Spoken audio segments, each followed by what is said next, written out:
Hey everyone, welcome to the NeQter Labs June Town Hall featuring myself, Patrick, as well as Corey, our head of marketing. We wanted to really just dive right in today and talk about what we have coming up for version 3 of NeQter. So I thought I'd take the time today to pace through the major themes of version 3. I technically have a working demo, but definitely want to get some more data in there, get it a little bit more ready for the spotlight. So I think come next month we'll uh, potentially have it out or have the webinar just before, so I can show a live view of everything that's happening in version 3. We'll also be going over recent events that we attended and what we have remaining on our calendar for the second half of the year. So for version 3, for the preview, I will admit I don't have the answers to everything. I have the answers to most things. So please do ask questions as we go through, but I don't want to overstate anything or be incorrect on anything because I'm still learning. We're all still learning what's in version 3 and ultimately what is making the cut. So everything that I'm going to show you today is in the cut for version 3. There are a couple things that we're deciding on, potentially pushing off to a future update. So for starters, with version 3, I'm going to talk about what is staying the same and being improved, and then also what's new. So starting on the sim side, talking about dashboards and visualizations. So number one, fully customizable dashboards. So there's a few things that this involves. Number one, you're going to be able to go and create dashboards, edit them, and then of course delete your own dashboards. You won't be able to delete or edit existing kind of established NeQter Labs, I'll say NeQter Labs certified dashboards, but anything you create, you can manipulate and of course get rid of. So you'll be able to move and manipulate the graphs and the charts and the sizes of everything, move it all around on that dashboard. And very important, multiple indexes are supported on a single dashboard. What that means is if you want your FortiGate firewall map to go alongside a 365 Azure login table adjacent to a Windows event logs graph, you can have anything you want coexist on a singular dashboard. So when it comes to the visualizations, fully customizable visualizations as well. So there's obviously anything that NeQter already has in there from search or for the different integrations. So, there's like dozens for FortiGate, for example, or dozens and dozens of ones for 365. So you can obviously select those. However, you can also create your own custom search and use that as the basis for a visualization. So you select the source. So you're going to pick the index pattern, and then you can select the field to visualize, and then you can also pick the visualization type. So if you want a pie chart, a bar graph, or table, or there's multiple different ones that are available. And before you commit, you can preview what that visualization is going to look like. So you can create it and save it, and then you can put that on that custom dashboard. So custom dashboards, custom visualizations. So you're going to be spending a lot more time in NeQter customizing it and making it your own. So that's going to be good.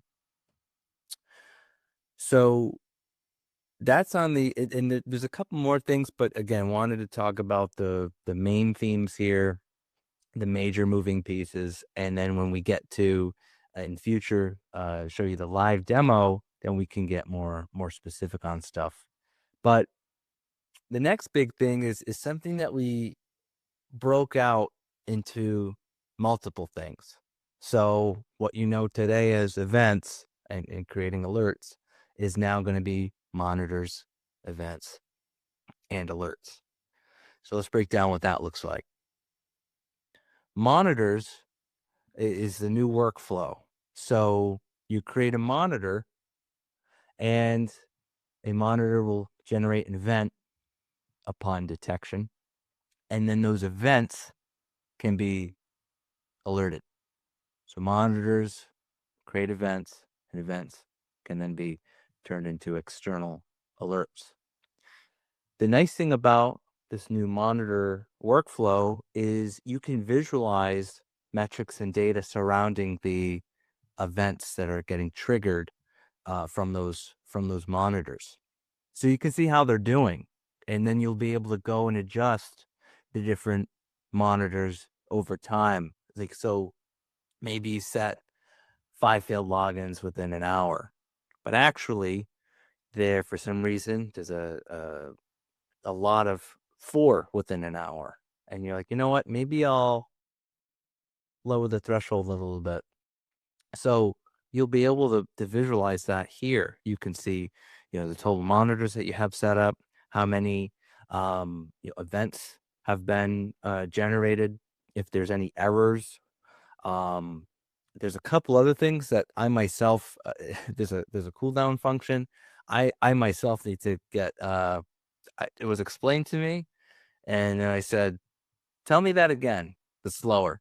And I still need to get a little brushed up on it. So there's a couple more tweaks or enhancements, or some honestly more complex things that you can do with the events and alerts. But just again, broad brush, you can now have more insight into what's happening or potentially why something's not firing when you set it up. So that's this monitoring page, and you can create from a template that we have, or you can of course go full custom on what you want to create.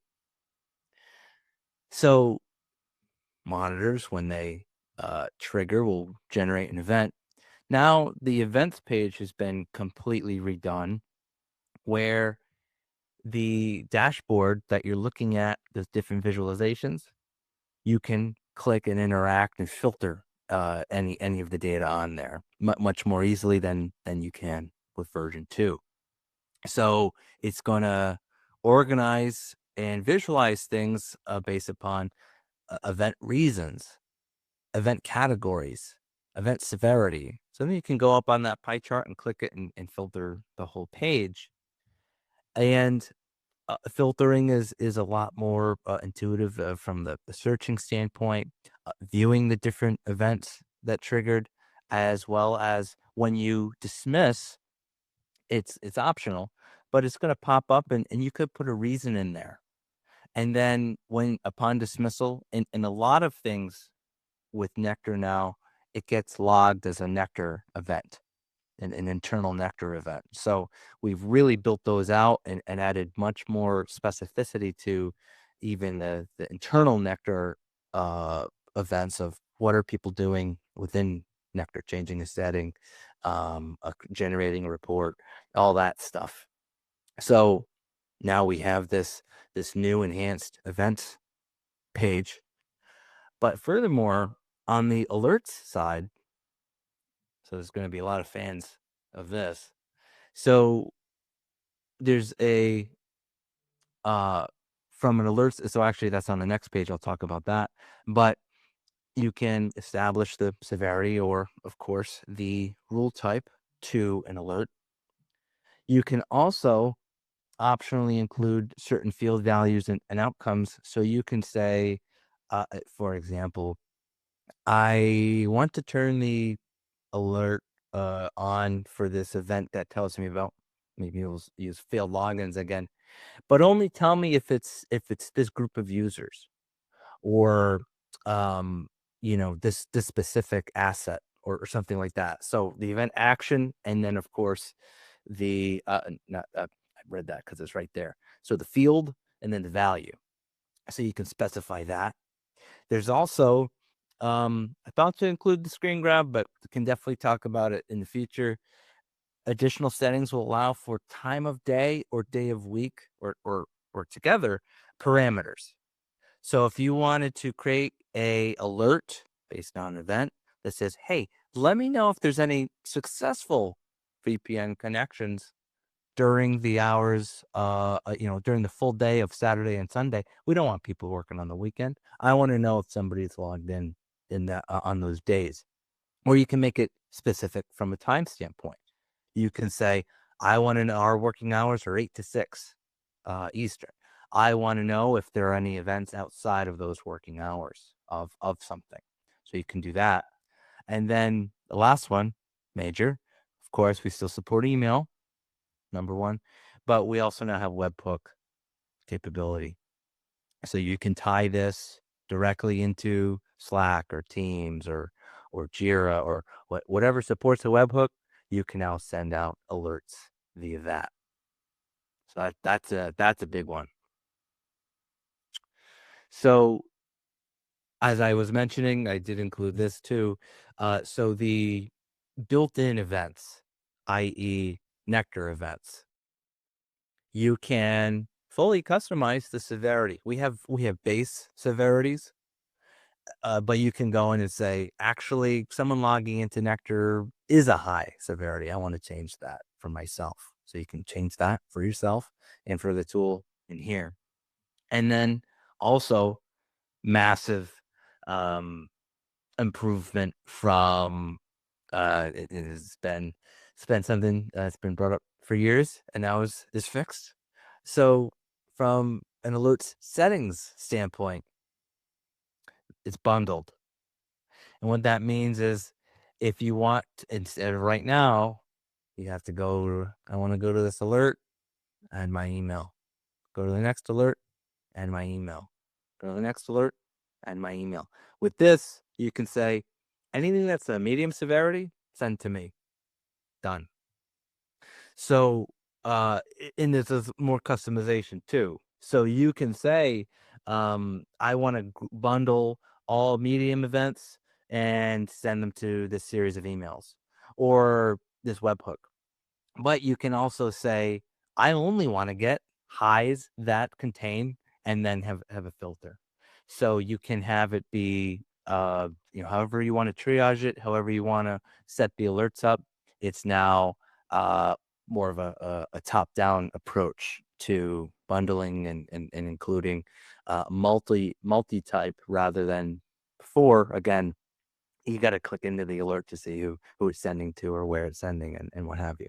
So massive improvement on this piece. So inventory. So there are things that we included that we were planning on, and then we stumbled across and happened upon and said, oops, all features. We've added a couple features on the inventory side. So let's talk about that. So the inventory view has gotten improved and enhanced, where, for starters, we have the base table view, but now you can say, hey, those groups that I set up in agents, show me let me set up that group. Or you can now have just the group show on this kind of homepage here for inventory. However, we can also multi-select and bulk edit asset information, such as like tags or location. So there's multiple fields that you can change on the, basically, again, prior with version 2, you click into the host, you go to edit, you go to the edit that host. All of that, those data points can now be bulk edited for multi, um, for for multi-host. So, question in the chat here from Mark: will there be a new NeQter client to deploy? Not yet. So what we decided to do was let's get version 3 out, and then we will have an agent update. And the agent update is going to include a lot of enhancements and features for the agents themselves. We didn't want to do both at the same time to, prevent testing and troubleshooting and multi-moving pieces. We thought it best to do one, then the next one. So upon version 3 coming out, no new NeQter client to deploy. The next update is going to be entirely focused on updating the agents and getting that deployed. So we have a new foundation, and then we can properly test the agents. Again, didn't want to do too many moving pieces to go, whack-a-mole, right, from testing, and figuring that stuff out. So,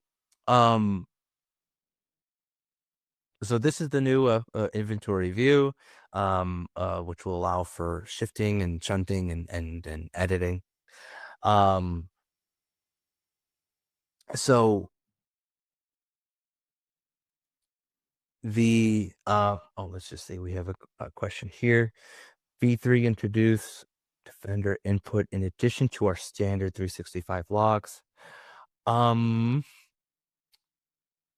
that I know.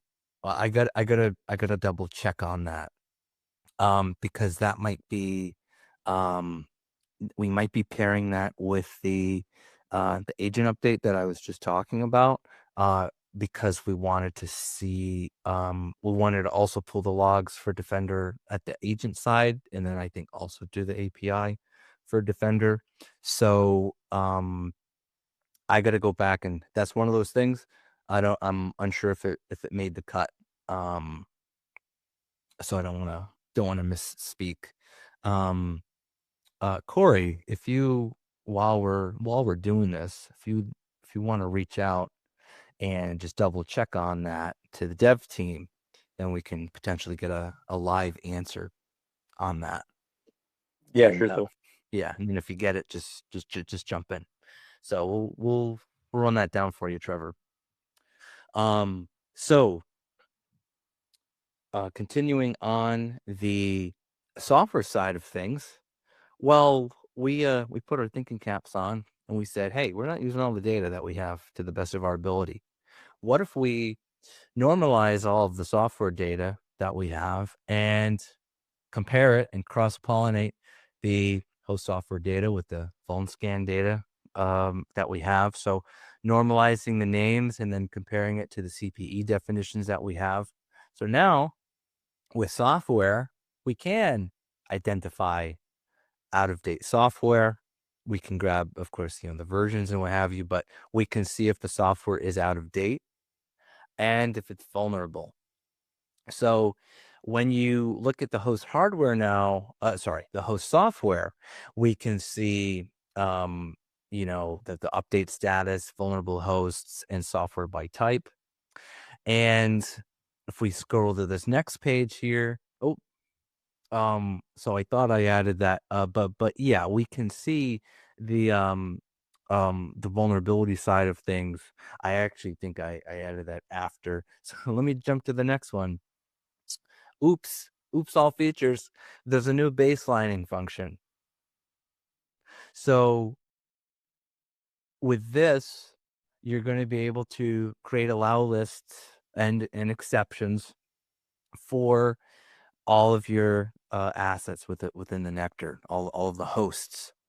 So really anything that gets an agent, we're going to be able to track all hosts, and then you can click in and look at per host baselining. So it's not an active preventative baseline. It's going to be passive, just like everything else with NeQter.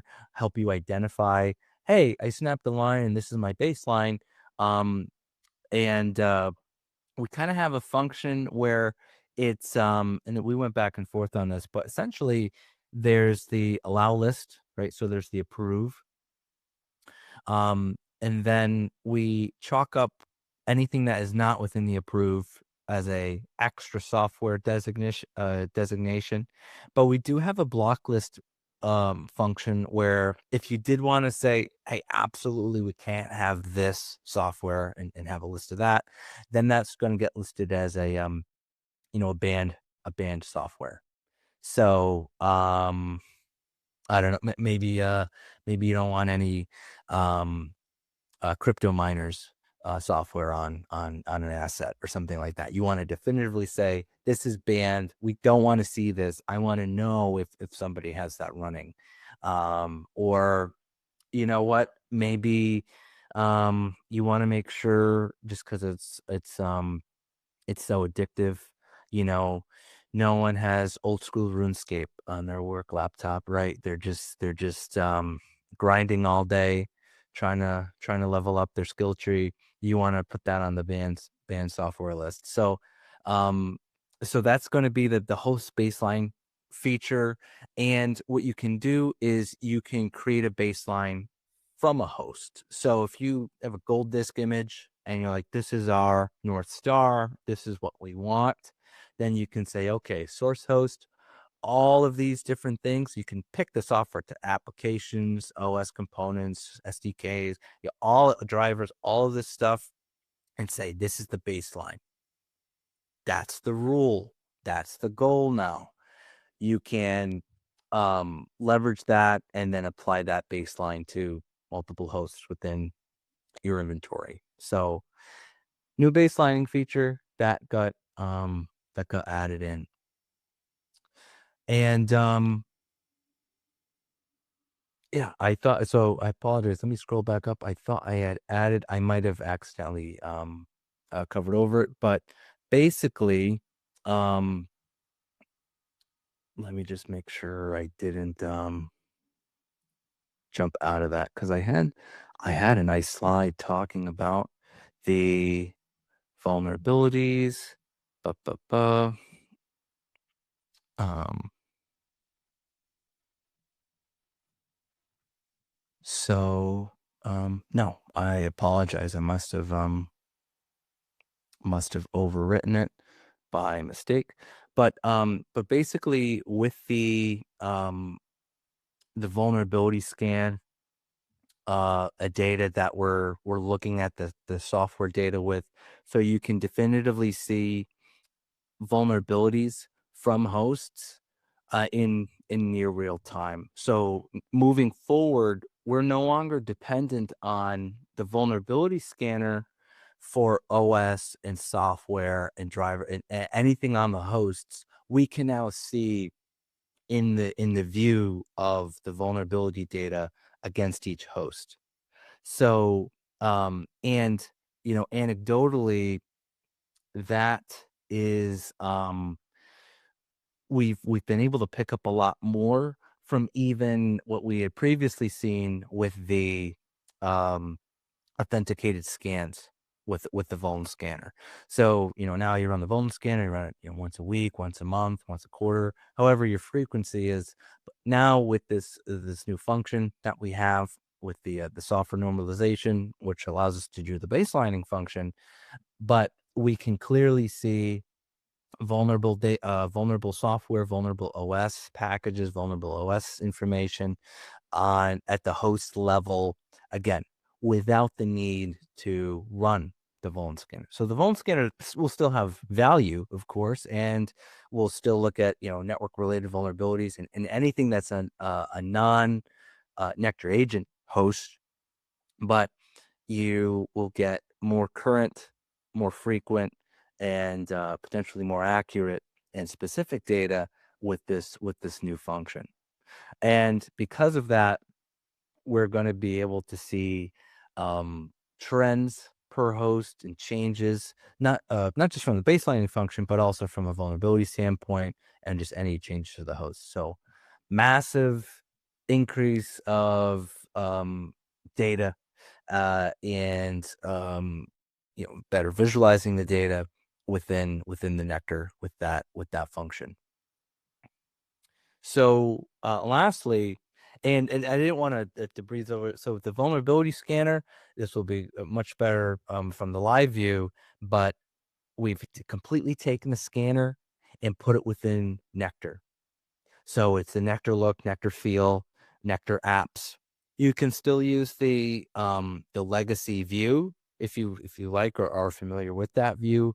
However, we've copied all of the data, all the views, I put it in the NeQter styling, and it's just a lot more intuitive to use the Vuln scanner.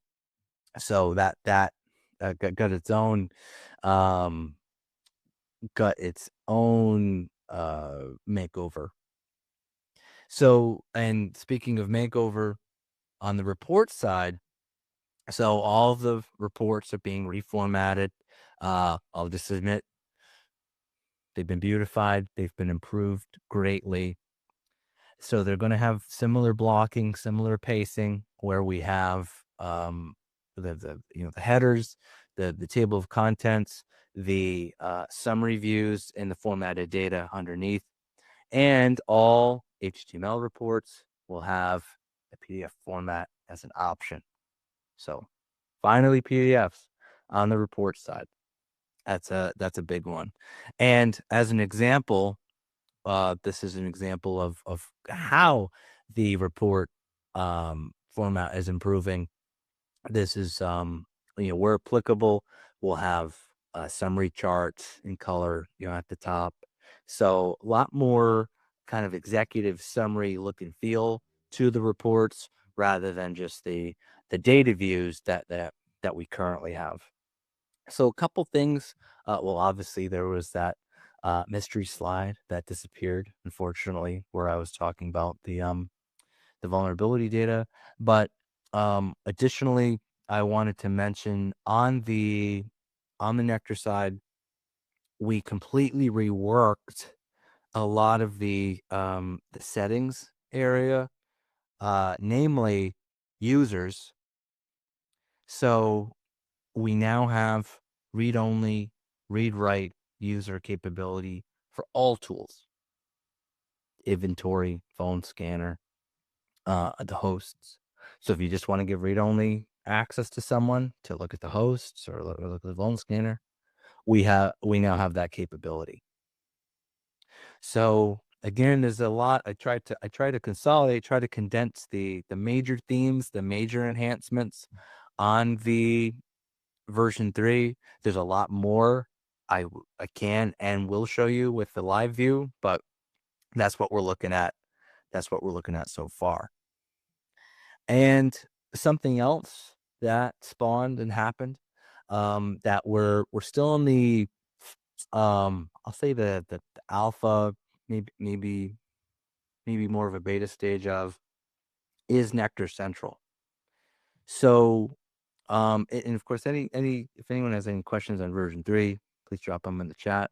I'm going to move on to mention something else that we have. So NeQter Central is going to be more of a I'll say like a hub and spoke, single to many relationship capability for our partners who may be consultants or MSPs. So it's going to allow us to do a couple things. It'll allow you to connect to multiple clients securely and individually. So there's going to be a secure portal where basically you secure connect direct and can fully view the NeQter at a client site, change settings, interact with it, etc. And what we're trying to figure out right now is the best data to bubble up to view for multiple NeQter instances, multiple clients. So that's kind of what we're workshopping. We are accepting valuable feedback. Please, raise your hand or reach out. There's a few people that we have in mind that we're going to reach out to. But if anyone that's on here that could see a benefit to a NeQter Central, let us know. And separately, and this is kind of along the same vein, is because we're doing this, it also allows us to take a look at or think differently about what could potentially a Nectar Enterprise look like. Kind of the same look and feel, where rather than right now we have kind of that single node Nectar. Well, what does the multi-node look like? How could that be orchestrated? And again, what information is important? What needs to bubble up? Et cetera, et cetera. So just wanted to include this, briefly mention this as something that we're workshopping right now. We have it working, we have it up and running. We're just figuring out what right looks like for this component. So please feel free to reach out on that. So that is that piece. I see someone on here I'm going to reach out to and mention this. And so with that, Corey, were we able to hear back on that piece? No, looks like the dev team is AFK. They're busy developing. Very good. Very good. So I will pass this to you to talk about recent events and upcoming events. So, yeah, so you guys saw a couple last month we went to NDIA New England right in our backyard. That was a great event. It was great to meet with local people. And then shortly after that, we flew over to Detroit, Michigan to go to the Michigan Defense Expo. And that was actually one of the first like purely defense conferences we've been to in a while. And we had a great time there. We look forward to going back in the future. We had a lot of conversations with just DIB members and other contractors. It was actually a joint conference between the Michigan Defense Expo and also Exponential, which was a not necessarily defense focused, but an autonomy focused expo. So we got to see a lot of cool stuff there walking through. Um, and like usual, if you guys have any other events in your local area that you want us to attend, definitely let us know. We can figure something out.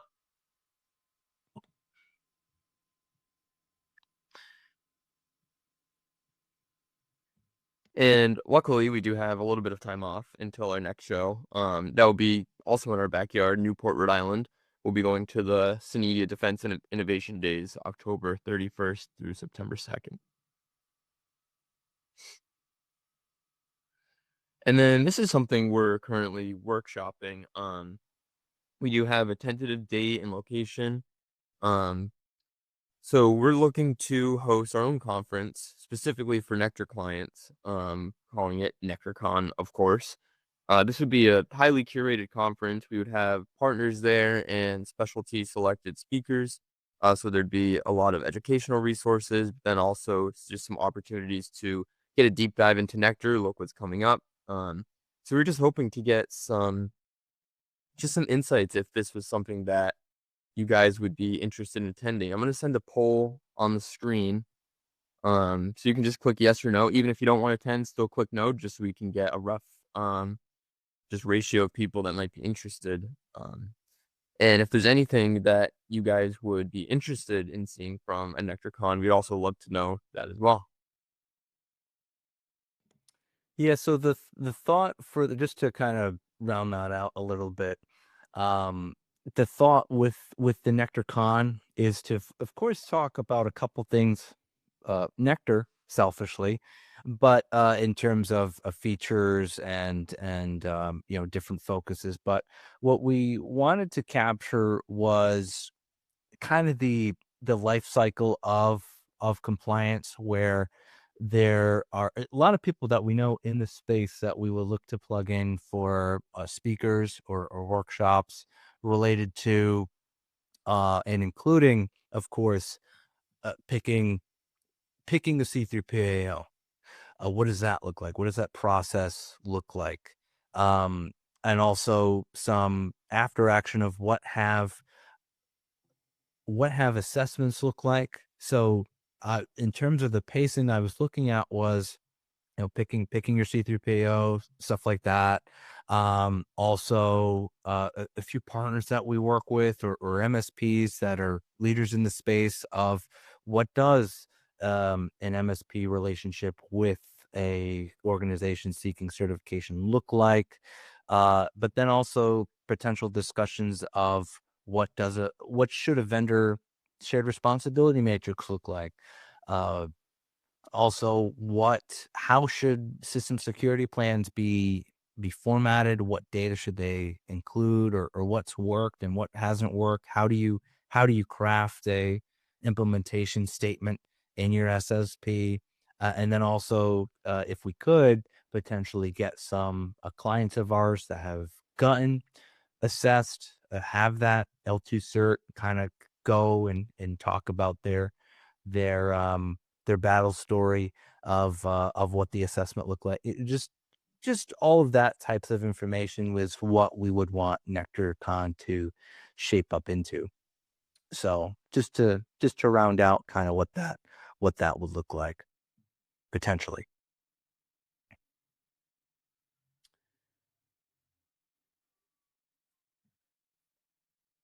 And then just continuing our push, if you have reached a level 1 or level 2 certification for CMMC, we would love to talk to you. Not only to just get a grasp on how we help, but also just to share your story. So if anyone here has completed a certification, or if you're very close or in the process of it and you've enjoyed using Nectar, let us know and hopefully we can get your story told.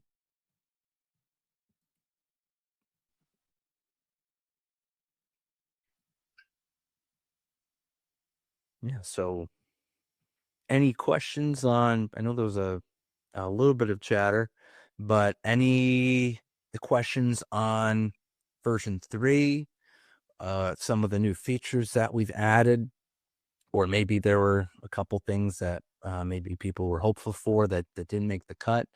No, we've been working on it for a long time. I've mentioned previously how fortunately a lot of the stuff that we kind of had initially envisioned for V3 got pushed into version 2.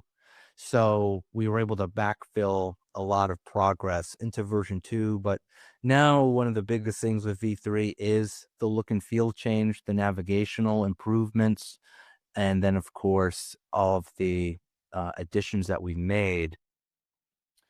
Um, and then a couple other, things that I mentioned, Nectar Central. So it's looking to be a busy second half of the year for us.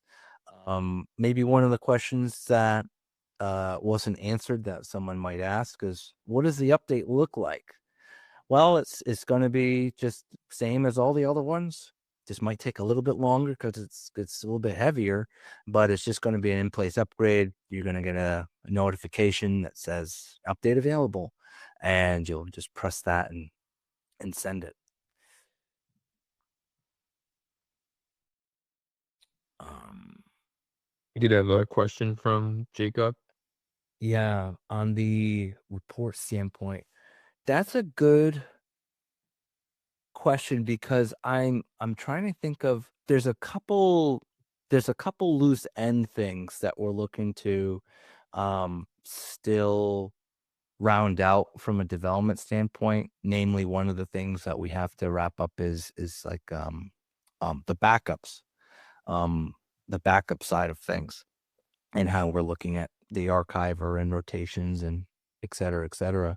Um I I'm unsure if the scheduler on reports was changed. That is something we can take we can take a look at to see if it was touched and changed, and how so, because that has been something that people have asked about, more of a calendar view, a calendar and date view for reports. So that's a good question. And then of course the big, when will V3 be released? We're looking at early July, or early to mid July, where um development is so kind of how we're doing it right now is we have rolling continuous testing daily, and we already technically have the update already built and processed, so we know what that looks like. So now we're just kind of having incremental changes and tests. We're gonna snap a line in the next week or so. Nothing additional is going to be added, and then it's just going to be all hands on deck testing for a period of few weeks to make sure everything um everything looks good. Um so we're looking at July for version 3. Another note, I didn't put a slide in, but because of the holiday, the July 4th holiday, I was looking at pushing this town hall to the 14th, so the second Tuesday of July, rather than the 7th. Because certain companies and people I've talked to, some people are taking the week before, some people are taking the week after, because the 4th of July is weirdly on a Saturday this year. So just wanted to mention that.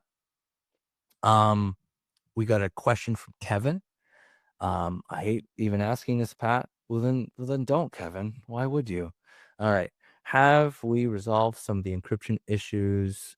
Will V3 allow FIPS mode encrypted disk if we choose to slow our appliances down? Or are we absolutely certain now that a C3PA won't force us to apply all 110 to our NeQter appliances?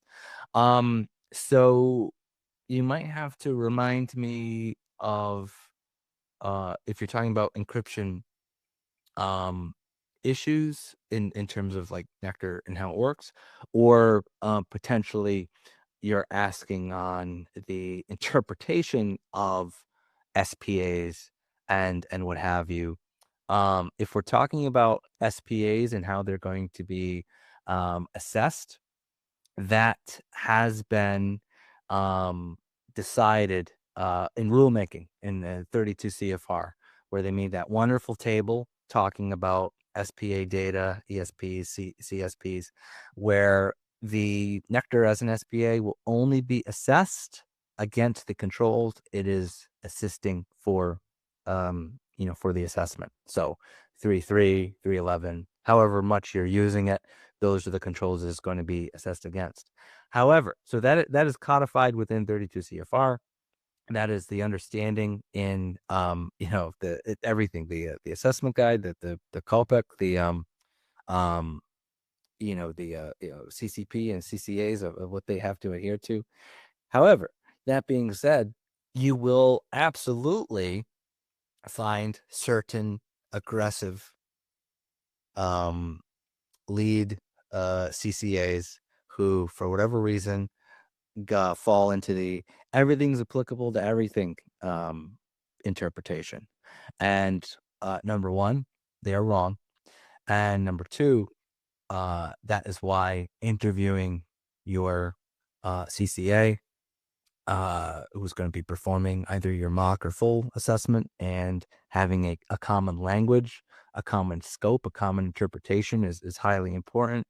And one of the most useful takeaways that I had from a conference amongst peers was um, when you are interviewing and you're talking to a C3PAO and you're determining, your scope and deciding all this stuff and XYZ. If you're going to do the mock and then full assessment, make sure within your contract language with the C3PAO that you hard code in who the LCCA CCA is, because we have seen it where you work with or you talk with an LCCA and you love them and you're talking the same language, and then the C3PAO switches them out because the scheduling conflicted with something or other, some weird excuse. We have also seen it where somebody does a mock with an LCCA, again, speaking the same language, understanding each other, everything's working great. Then the full comes along, the full assessment, they swap them out. They swap the LCCA out and then, what the heck's the point? That's the whole point, is to, again, have the same commonality amongst the mock. You understand what language they speak, so then you understand what the full is going to look like. That's the whole point of a mock. So don't want to sound like I'm rambling, but that highly important for you to either hard code in, I really like this LCCA. I want to work with them through the whole process. There is in the contract, or you have it where I want this person. If they're unavailable, I have the right of, first refusal, or I have to interview the next LCCA before I continue. And that's the kind of language you'd want to work into your agreement with the CTPAO. So very long-winded answer, but bottom line, NeQter for no reason should be interpreted outside of the bounds of the controls that it is performing as an SPA. Um, and if someone comes and tells you that you're wrong, well, they're wrong, and work with someone else, if at all possible. That's one of the biggest things. Yeah, the reason I bring up the LCCA point is because there are a lot of great C3PAOs. There's also a list of not great ones. If you want to know, message me. But one of the big things is you might go, oh, this C3PO has a great, everyone loves them. They have a great rapport. They have a great name in the industry, but they maybe they have their great name because of their W2 CCAs or CCPs, and then they might 1099 someone that you've never, you don't personally know, or you haven't heard of, or hasn't been associated with that C3PO, because there's a lot of 1099 CCAs that work, that fill out the schedule. They work with, 3 to 5 C3PAOs.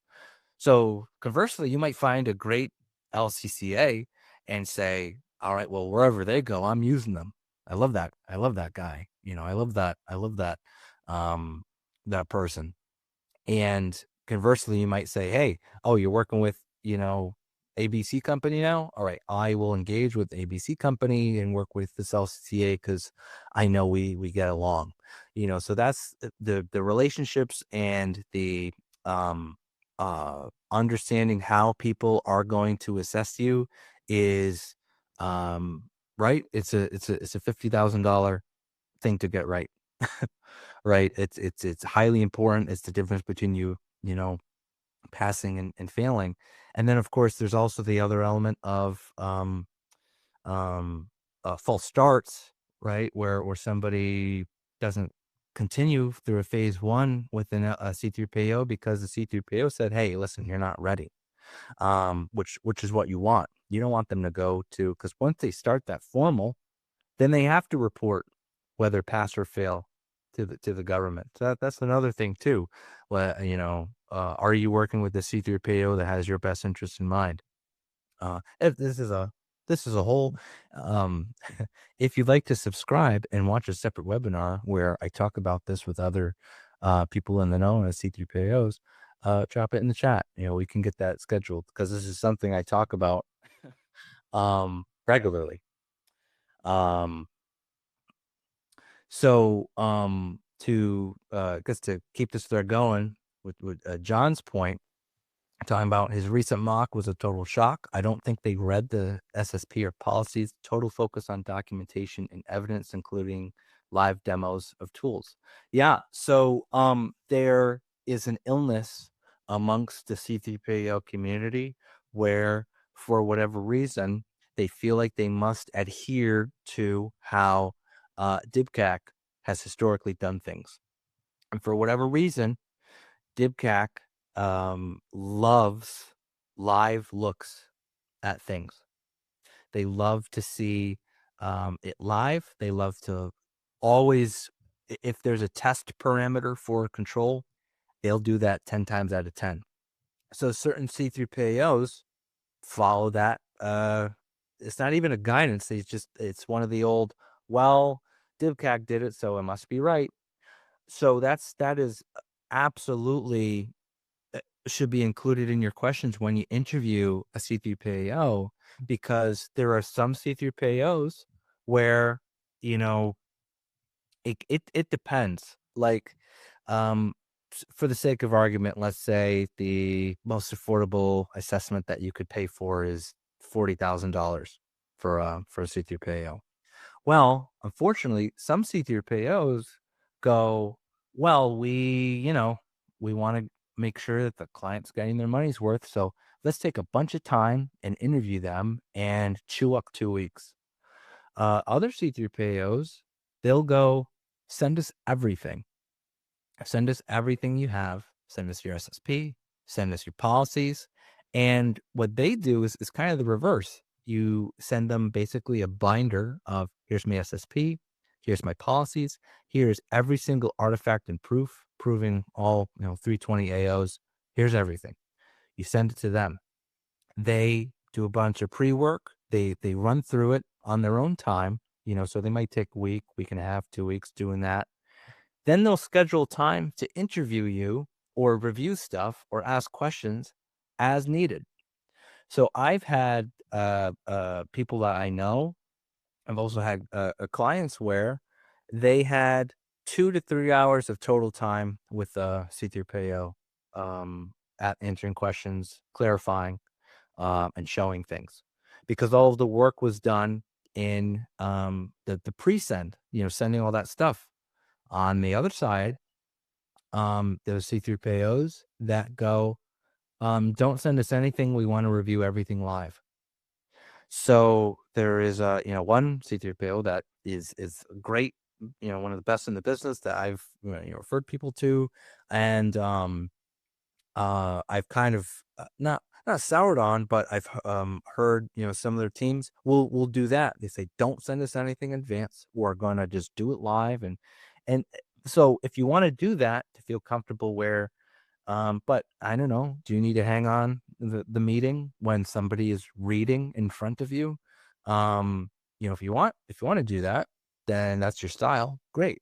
However, if you just want to get it all out of the way and send it, and then only tie up your tech team or your team or you when you need to be called upon, then another C3PO might be better. We also, to your point, John, where they want to see, they want to watch paint dry. So, for example, where you have like 15-minute lockouts, right? For your, as is your GPO policy. Um, there are some C3POs that go, great, we'll wait, and they'll sit there because they want to wait the 15 minutes to see it lock out, even though you can show them the setting in Azure or an Active Directory that clearly defines, hey, this is the lockout policy. They want to see it with their own eyes. So we'll call them the seeing is believing C3PAOs. So yeah. So having that framework of mind to be on the same page is tantamount when interviewing C3PAOs. How do you assess? How do you, of course, then there's also the horror stories of creep, of them cramming stuff that has nothing to do with the framework into the assessment, to the point where you have to argue with them and go, show me in the AO where it says that's a requirement, type of stuff. That of course, that's a whole rabbit hole in and of itself. But the methods of assessing is highly important to understand, um, when you are, and much to my point about LCCAs. So you might work with the C3PAO who has two separate LCCAs, one that is the seeing is believing and wants to see everything, and then the other one who might, hey, send me everything in advance. So there's a lot of difference in maturity between C3PAOs, where they might have a top down um way of doing things. Everyone is reading from the same sheet of music. If you work with us in our, as a CCA or CCP, here is how we perform assessments. And then other C3PAOs, they don't, because they just, maybe it's a small C3PAO and they just 1099 everyone out, So, Kevin's point here, especially those of us with smaller teams trying to run a business, a CTPO that respects our time is worth double our money. Yeah, absolutely. Yeah, the whole hey, well, we want to make sure they're getting their money's worth. Well, like to your point, it's like, hey, if I can, if it's going to be 40,000 no matter what, but one version is me tying up 2 to 3 weeks of my team's time, and another is us tying a day. You'll take that day worth the time 10 times out of 10. We need an independent, anonymous CTPO/CCA rating site inside our Discord, perhaps. We've we've talked about that quite a bit. I think the anonymity is key. Even at like a rate my professor, if anyone's used that site when you would go to school and go, how do people think about this assessor? And you get a bunch of thumbs down, then you're like, um, yeah. Yeah, kinda like a G2.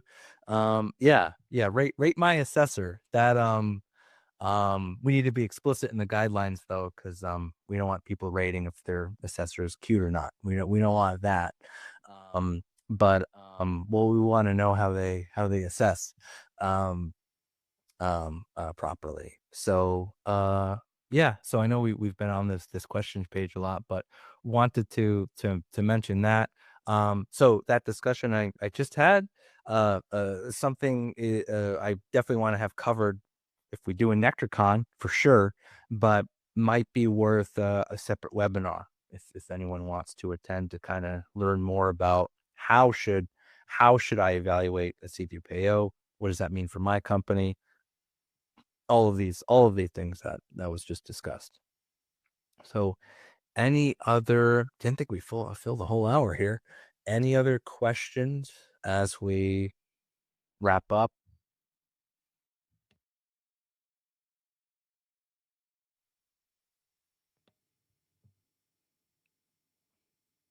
All right. I think that's everything. And as a reminder, of course, all this gets recorded, put up on our YouTube. Going to just look to move next month by a week. And my goal is to either have the update be out or be it right at the precipice of it coming out. So I'll have a live demo version fully working, basically just right at the end of testing or with the update already out for next month's webinar. So thanks everyone for your time. Hopefully this was useful, and we will talk to you next month. And everyone have a happy and safe 4th of July for the 250th. Thanks everybody.